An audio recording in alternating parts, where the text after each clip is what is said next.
아시아에는 여성 인구가 부족하다. 무언가 부족하면 그거 가치가 높아지고 여성의 가치와 권리는 앞으로 높아질 것이라고 생각하게 됩니다.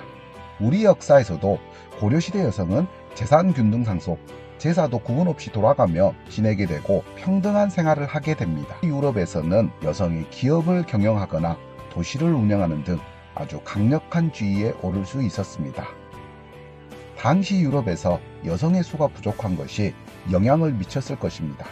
많은 남성이 전쟁에 참전하거나 무역을 위해 다른 나라로 간 사이에 여성이 활약할 수 있는 자리가 생겨나게 됩니다. 하지만 여성 인구가 충분해지면서 이 흐름이 변하게 됩니다. 조선시대 역시 여성들의 차별을 받기 시작합니다. 조선 중기에 성리학의 이념이 자리잡게 되고 여성보다 남성이 우월하다고 생각하게 되면서 여성들은 삼종지도의 삶을 살게 됩니다. 물론 차별받던 시기에도 빛났던 여성들도 있었습니다. 대표적으로 초충도의 신사임당, 제주도의 백성을 살려낸 김만덕, 시문학에 뛰어났던 허균의 누이 허난서연이 되겠습니다. 여성들은 능력이 있어도 발휘할 수 없는 세상이었고 출가 외인이라며 하여 결혼을 하면 끝이라고 생각하게 됩니다. 지금 아시아에는 여성이 부족합니다. 인구 대국인 중국과 인도에서는 아직도 남자아이를 원하는 가정이 많다고 합니다. 남녀 간의 불평등은 태어나서부터 일생 동안 지속되어 여자는 남편의 부모와 함께 살아야 하며 결혼할 때는 지참금을 가져와야 합니다.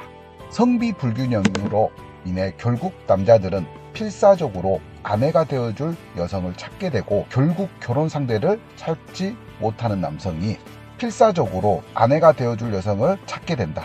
하지만 결국 결혼 상대를 찾지 못한 남성이 늘어나게 되고 외국 여성에 의존하게 됩니다. 우리 주위에서 쉽게 외국 여성과 결혼한 남성들을 볼 수 있습니다. 결국 여성들의 가치가 높아지게 되고 여성 우대 정책을 만들게 됩니다. 현재에는 인구 절벽에 부딪히며 많은 출산 복지를 국가에서 운영하고 있습니다. 하지만 인구는 쉽게 늘어나지 않고 고령화에 의해 국가의 존망을 위협하게 될 것입니다. 하늘의 반은 지지하는 것은 여성이다. 여성이 부족한 현상은 앞으로 아시아의 여성의 지위를 크게 변화시킬 것으로 보입니다. 여성들의 삶은 지금보다 훨씬 좋아질 것이고 이런 흐름이 이미 일어나고 있으며 평등한 세상에서 동등한 대우를 받고 있는 세상이야말로 서로의 능력을 발휘할 수 있는 좋은 국가가 될 것입니다. 감사합니다.